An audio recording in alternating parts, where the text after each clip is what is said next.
Hi, everybody, and welcome to another edition of Tech Talk. I am really excited to be here with everyone today as we dive into the Gmail two-way sync or Google Workspace two-way sync. Why is email management critical for scaling your business, right? So, what is the Gmail Google two-way sync that works with high level, right? So, the way it works is that if you have a contact that is in your system and they email your actual Gmail Google Workspace email, it'll come through into the system.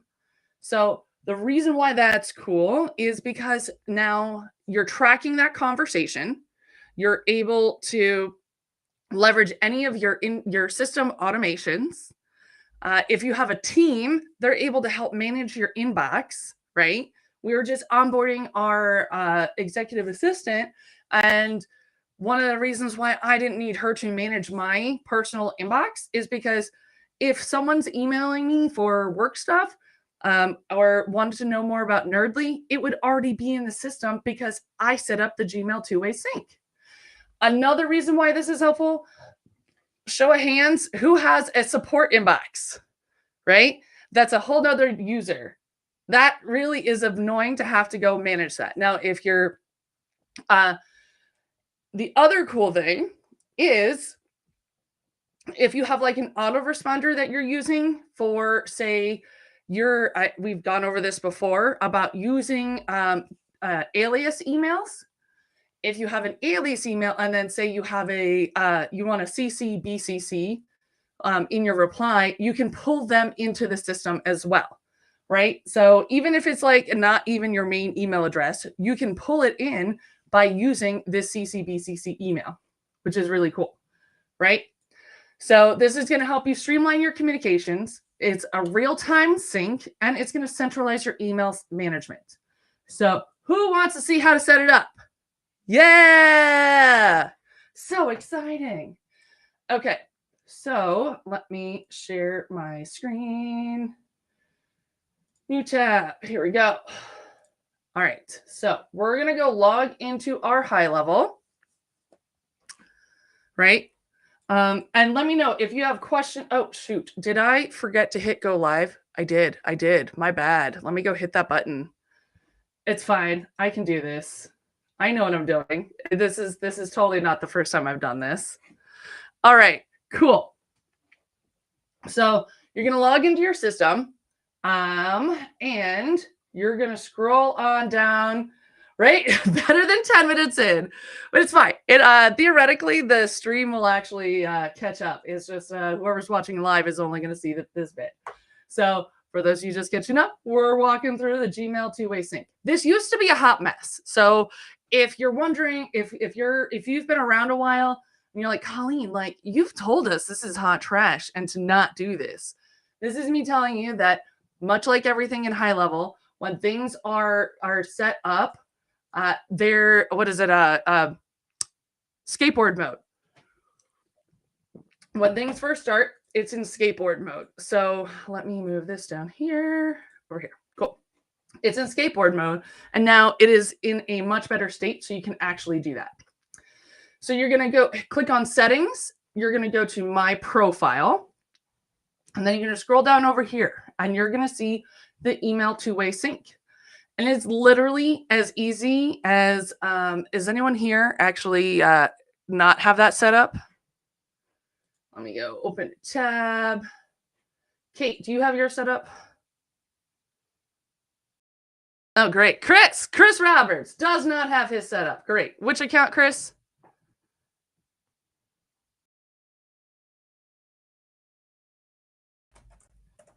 All right. So I'm going to show you guys what it looks like when it is not set up so I can show you the process to actually set up. It's super easy. It is basically a, I need to then log in as Chris Roberts. All right. Thanks for volunteering to be our guinea pig, Chris. So, and if you are wondering who I'm talking to, that is some of our awesome Nerdly clients. And if you are a Nerdly client, you actually get to come in on Zoom. And after we're done here, you get some one-on-one time to ask questions. So it's really as simple as choosing your provider. If you're on Outlook, we have a whole different problem. Oh, wait, I am still sharing the wrong. Okay, hold on. Sharing over. Okay. Also, if you're using Outlook, you have a whole different stack of problems, and you really need to book some time with the Nerd Herd and get yourself set up on Google Workspace. So when you get to this screen, you're going to click on Gmail. You're going to click Connect, and then it's just going to prompt you to do the Google authentication login, and that's it. That's really it's really that simple, folks. So one of the things I want to make sure you guys are aware of. Let me switch back to my account and I will show you why. All right, so we're going to come back over here. We're going to go into Nerdly. All right, so when you come back to your profile, you're going to see, and after you've got it synced, you're going to see this Auto BCC Sync tab here. What this is going to do, this is your location number, and then at api.nerdly.io. This is the white label API key.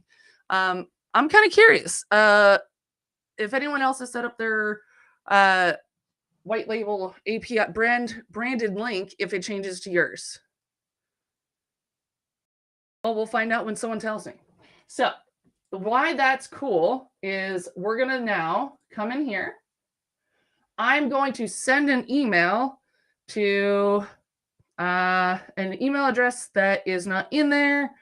Let's go with, we're going to harass my husband. A MacDonald@Gmail. And then I am going to CC or BCC this email address, right? I have it saved in my contacts as Colleen's Nerdly Assistant, except I spelled it wrong. So why don't we spell that correctly? Assistant. All right. And Gmail two-way sync demo showing sending from my email, and it pulls into the system. So now if I come over here into Nerdly, into the conversation window, I go to all, and look at this. This is the brand new contact that did not exist in my system before.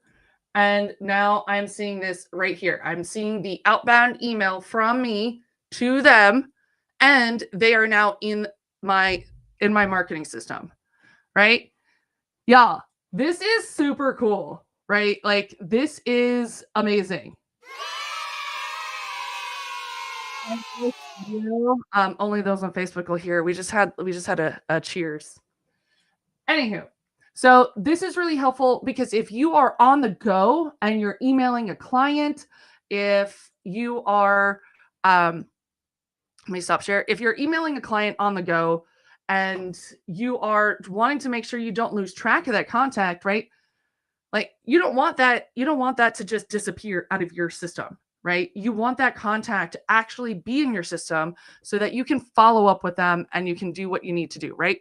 So this improves client response time because, show of hands, right? It's so much easier to have things responded to in that conversation window, right? You can also sync with your automation workflows. So who has have you guys worked with any reply to email addresses? So let me show you what I'm talking about. We're going to come over here. And now I'm going to show you over here. All right, so now if I come into automations and I want to create a workflow, right? And then we're going to say customer replied. And actually, you know what? I'm kind of curious to see if we have any set up. We're going to check the smart list, which if you haven't played with this, this is so cool. So we're going to look up any workflows that have a trigger type of customer replied, add filter. Oh, wait, no, remove filter. And no, it's just customer replied. Okay.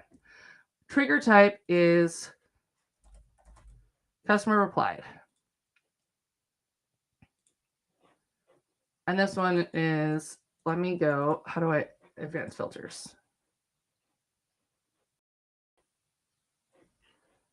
All right.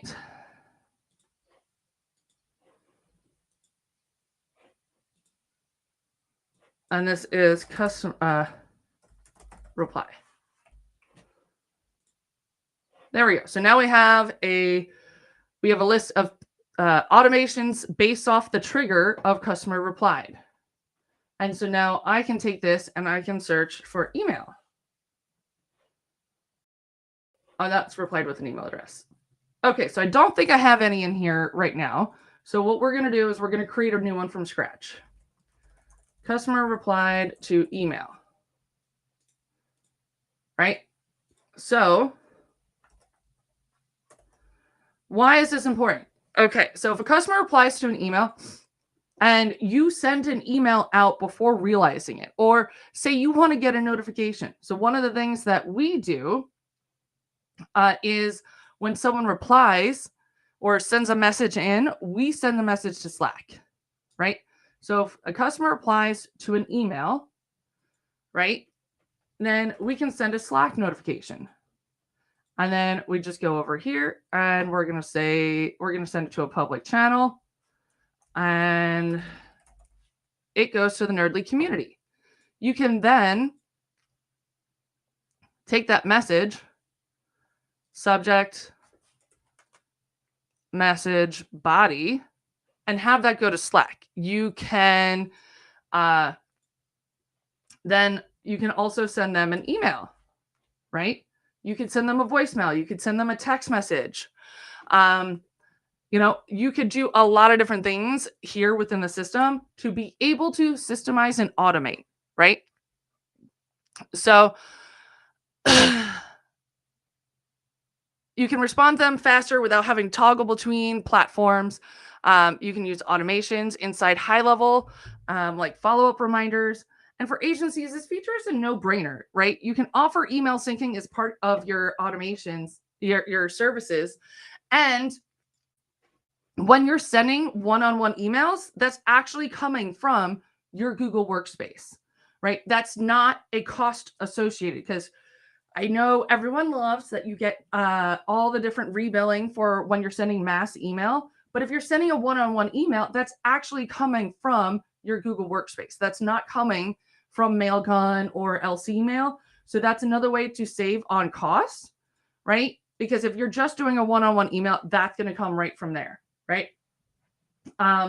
So comment sync success if you've got it set up.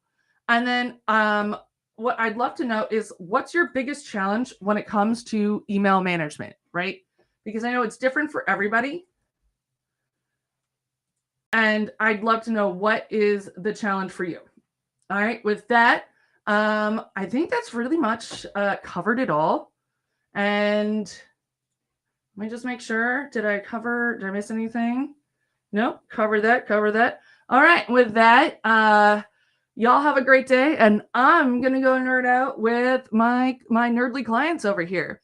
And again, if you are a Nerdly client, you get to tune in here on Zoom and hang out with me after and ask questions about this, as well as get the replay in the client portal with detailed SOPs. And coming soon, we'll be doing a monthly workshop where we do a deep dive into something super awesome and higher level tech so that you guys can rock your business. Later, nerds!